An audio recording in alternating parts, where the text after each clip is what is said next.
구역은 이틀 앞두고 있다. 반면 5구역과 11구역은 조합장이 해임됐고 2구역은 조합원들의 해임 요구가 거세다. 민간 개발의 관점에서 합리적인 방안을 찾기 위해 필요한 것은 무엇인지 생각하시는 일사람이 궁금합니다. 말씀해 주세요. 예, 지난 대통령 선거에서 아주 근소한 표차로 이재명 후보가 패배했고 윤석열 후보가 당선되었습니다. 그러나 광명시는 약 8% 가까이 민주당이 승리를 하였습니다. 앞으로 우리 광명 시민이 어떤 선택을 할지는 두고 봐야 할 것 같습니다. 그러나 현재 윤석열 당선자가 여러 가지 인사 문제나 국정을 이끌어가는 것에 대해서 많은 국민들이 답답해하고 불안해하고 있습니다. 또한 아깝게 실패했지만 이재명 후보를 지지했던 많은 시민들은 아직도 그 허탈감에서 헤어나지 못하고 있는 것이 사실입니다. 저는 우리 광명 시민은 매우 현명하다고 생각합니다. 지방선거를 어떻게 치느냐에 따라서 대한민국의 미래도, 윤석열 당선자의 미래도 결정될 것이라고 생각합니다. 저는 이번 선거에서 민주당이 당연히 압승할 것이라고 생각합니다. 그것은 우리 광명 시민은 매우 현명하기 때문이고, 또한 이재명 후보를 지지했던 많은 시민들은 이 상황을 좀 더 새롭게 변화시키고 혁신시키고자 하는 의지가 있을 거라고 생각합니다. 또한 지난 4년 동안 민설 7기 광명시정을 올바로 평가한 시민이라면 저 박성원과 함께 민주당이 승리를 해서 함께 노력해 줄 것이라고 생각합니다. 두 번째로, 최근에 재개발과 관련돼서 몇 개의 조합이 총회를 통해서 기존 조합장이 해임되는 여러 가지 활동이 진행되고 있는 것으로 알고 있습니다. 시는 재개발, 재건축이 안정적으로 체계적으로 진행될 수 있도록 잘 관리하는 것이 첫 번째 목표입니다. 민간의 갈등을 시가 개입하는 것은 적절치 않다고 생각합니다. 그러나 민간에서 진행되고 있는 민민 갈등이 좀 더 잘 원만하게 추진될 수 있도록 향후에 광명시는 갈등 관리팀을 구성을 해서 갈등 관리팀을 통해서 이런 문제들 좀 더 적극적으로 해결해 나갈 수 있도록 노력해 나갈 생각을 좀 갖고 있습니다. 무엇보다도 재개발 사업을 하고 있는 조합원 여러분들이 현명하게 잘 판단하셔서 이 사업들이 조속하게 진행될 수 있도록 함께 노력해 주시기 부탁드리겠습니다. 네, 다음 질문. 두 번째로 질문입니다. 예. 재선 도전을 축하드립니다. 제가 기자회견장에 오면서 그 건물에 붙은 현수막의 위용이 앵콜 박승은 아주 굉장히 그동안 일했던 위용을 다시 한번 드러내는 그런 느낌을 받았습니다. 어쨌든 광명시는 서울에 가장 인접해 있고 또 상기 신도시 개발을 앞두고 있어서 큰 도약길을 맡고 있는데, 시장님께서 지난 4년 동안 공약 실천안 중에 가장 중요한 게 무엇이었는지 좀 말씀해 주시고요. 앞으로 4년 동안 광명시의 가치를 높일 공약을 최우선에 어떤 가치를 두고 있는지 한 가지 말씀 좀 해주십시오. 지난 4년 동안 많은 일을 했는데요. 결론을 말씀드리면 공간복지를 대폭 확대한 것이 저희 가장 자랑스러운 시각으로 말씀드리고 있습니다. 예를 들자면 안영천을 시민공원으로 만들어서 국가 정원화 사업으로 진행될 수 있도록 그런 기관의 역할을 조성하는 것이 첫 번째로 보고요. 광명 사거리와 철산역 주변에 노점상을 정비한 것, 그리고 그동안의 동사무소를 생활문화 복합센터로 새롭게 만들어 나가는 것, 메이커 스페이스를 각 도서관에 만드는 것, 그리고 다양한 창업지원센터나 마을자치센터나 다양한 형태의 시민들이 협업할 수 있는 공간들을 만들고 평생학습원과 연소도 성과 같은 다양한 시민들이 협력하고 소통할 수 있는 공간 복지를 만들어가는 것이 저희의 민선 측의 가장 최고의 실제가 아닌가 생각합니다. 하나 더 있다면 무엇보다 미래 사회를 이끌어 나가는 가장 중요한 가치는 에너지 혁신, 탄소 중립에 있다고 생각합니다. 그런 측면에서 탄소 중립 실천 운동을 적극적으로 진행했기 때문에 선도도시로서 대외적 평가받은 것도 저는 매우 기쁘게 생각하고 있습니다. 향후에 광명시가 해야 할 여러 가지 산적한 사업들이 많이 있습니다만은 제일 중요한 것은 3기 신도시를 미래 첨단 도시로 만드는 것이고 글로벌 문화 수도로 만들어가는 것이라고 생각합니다.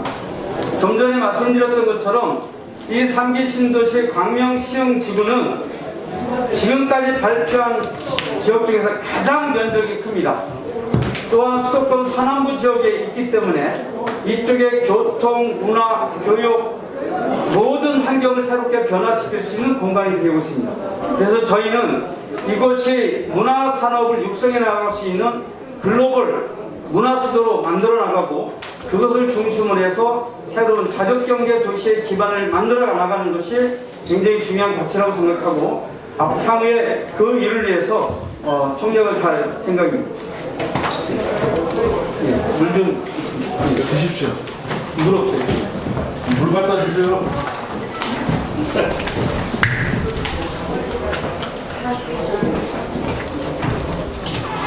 네, 말씀하세요. 네. 그래요. 시장이 4년 동안에 또 이렇게 90여 건의 수상을 축하드리고요. 열심히 필요한데 그 반면에 또 재선을 하시는 데서 쓴소리도 물어봐야 될 게 몇 자 적어왔습니다. 서울시립 그러니까 근로청소년 복지관 광명시 시민의 품으로 돌려주겠다는 1호 공약 이행하지 못했고요. 광명 돌봄 문제, 그 다음에 3,000번 버스 적자 운영 등 결정적으로 기관장 공고라는 오점을 갖고 있는데 시장님이 재선을 하는 이유가 무엇입니까? 첫 번째는 복지관이고 두 번째가 뭐였죠? 두 번째는 광명 건물 문제, 세 번째는 3,000번 버스 적자 운행, 그 다음에 결정적으로 이제 네 번째는 기관장 경고 이사입니다. 예. 그 서울 근로복지가 문제와 관련해서는 제가 이렇게 공약을 했습니다.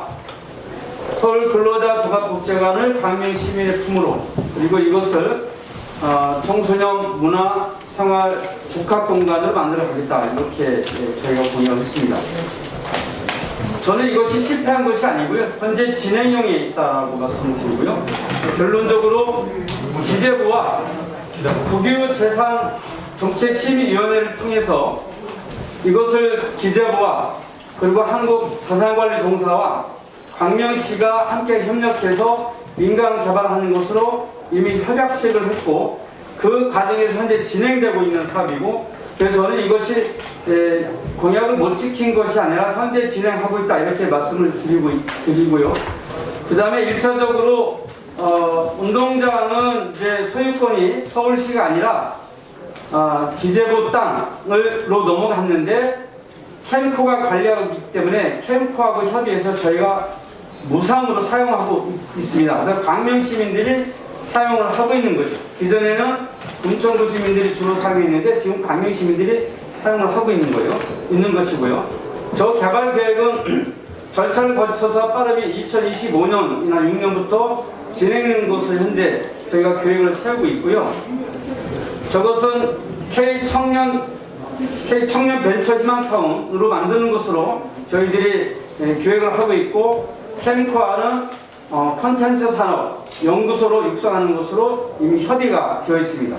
따라서 이 사업은 지속적으로 향후에 추진해 나갈 것이다 라는 말씀을 드리고요. 광명 동굴과 관련해서는 구체적으로 말씀을 안 해주셔서 그냥 제 의견대로 말씀을 드리면 전임시장님께서 이 사업을 매우 잘 해놓으셨습니다. 저도 이 사업을 100% 계승해 왔습니다.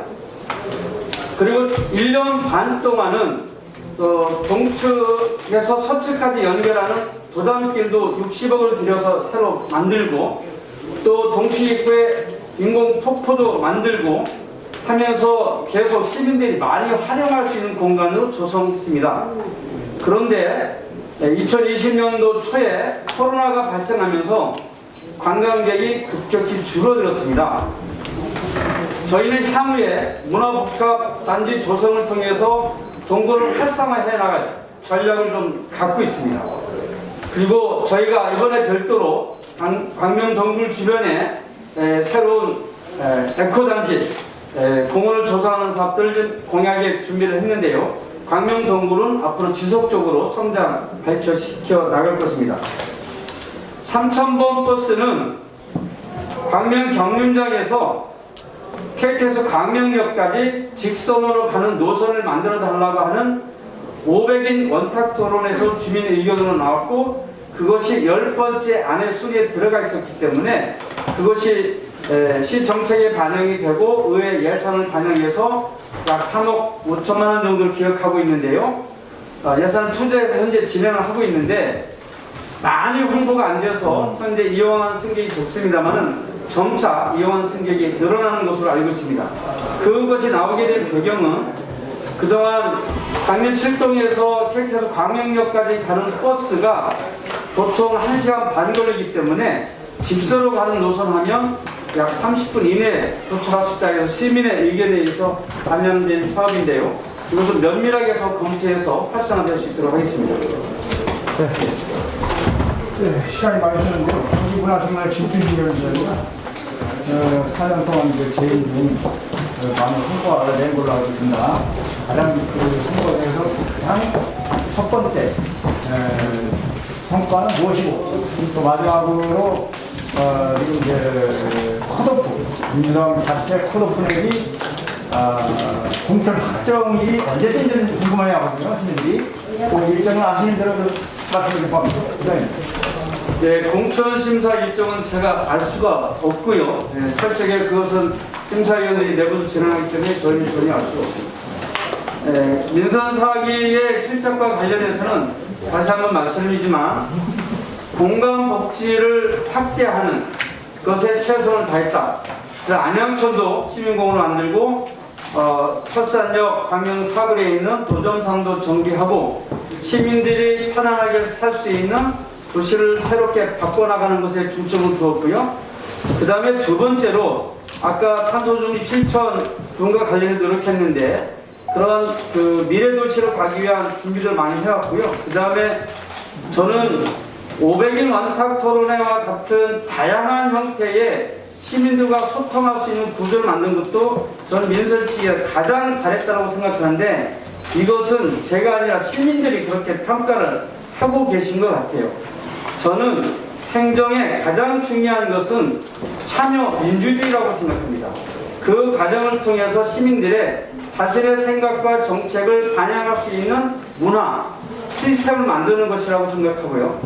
그런 것들을 당시에 꾸준히 해왔고, 좀 더 구체적으로 들어가면 전동을 주민자치회로 전환해서 주민세 마을 사업을 진행해서 한 동네마다 4개 내지 6개 정도의 사업들을 주민총회를 통해서 결정짓고 시정에 반영해 나가는 그동안 광명의 41년의 역사 속에서 없었던 일입니다.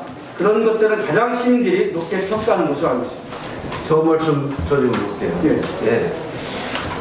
지금 보면은 같은 동에서 박승훈 광명시장 공천 절대 불가 청원이라고 해가지고 시민들로부터 서명을 받는다고 그래요. 그러는데 이 내용을 좀 알고 계시는지, 좀 알고 계시다고 하면 왜 그러는지, 하고 있으면 또 어떤 대책이나 대안이 있으신지 그거에 대해서 좀 한 말씀 부탁드릴게요. 기사를 통해서 확인을 했습니다. 그런데 저는 이렇게 생각합니다. 제가 현재 시장이기 때문에 경선 준비 과정에 많은 현직 시장에 대한 여러 가지 의견이 나올 수 있다고 생각합니다. 그것은 어느 지역이나 마찬가지일 거라고 생각하고요. 저는 그런 일이 있어서는 안 된다고 생각하고요. 무엇보다 공천 심사 과정에서 공정하게 원칙대로 잘 진행될 것이라는 확신을 좀 갖고 있습니다. 다 말씀하신 건가요? 그러면은 뭐 저기 지금 다른 이렇게 이제 서명을 받고 있는데 우리 후보자께서 뭐 이렇게 그쪽에 뭐 대응을 한다든지 그런 거는 뭐 어떠시고요? 예, 아직까지는 특별하게 조치를 취하고 있는 건 없습니다. 네. 알겠습니다. 뉴타운 해제 지역에서 이제 시장님께서 추진하는 도시 재생 사업이나 뭐 이런 것들이 있잖아요. 네. 그런 부분에 대해서 지금 그 대다수의 당 여당과 야당을 떠나서 대다수의 후보자들이 이제 내세우는 공약을 보면 그 도시재생 지역 등 뉴타운 해제 지역 중심으로 해서 그쪽 주민들이 원하면 도시재생이 아닌 재개발을 다시 추진하는 방식을 검토하겠다, 추진하겠다 이렇게 이야기를 하는데 시장님께서는 다시 시장이 되시면 어떻게 그 부분을 하실 건지 좀 알려주시겠어요? 재개발이든 도시재생이든 모든 기본 원칙은 주민의 합의입니다. 주민의 합의를 모아주시면 그 원칙대로 가는 것이 저는 맞다라고 생각합니다. 또한 윤석열 당선자가 향후에 이런 재개발 문제와 관련돼서 어떤 입장을 내놓을지는 저는 아직 알 수 없습니다. 다만 제가 민선 7기에 처음 당선돼서 도시재생 사업을 적극 추진하겠다라고 이야기했습니다. 그것은 그 당시에 문재인 정부의 가장 정책의 기조가 그랬고 정부 정책에 발맞춰서 진행해 왔습니다. 광명은 해제된 지역에 대해서 그냥 방치할 수 없기 때문에 도시재생 사업을 진행해 왔습니다. 따라서 주민들의 합의에서 진행된 것은 다로주택 정비사업 등 형태로 현재 진행되고 있는 것이 꽤 많이 있고요. 최근에 지난해 이사부동산 대책에서 공공재개발 발표된 이후로 새롭게 공공재개발을 준비하고 있는 지역들도 있습니다. 그렇게 합의를 모아진 것은 국토부와 협의해서 그 사업들을 진행하고 있습니다. 이렇게 체계적으로 진행해 나가는 것이 저는 맞다고 생각합니다.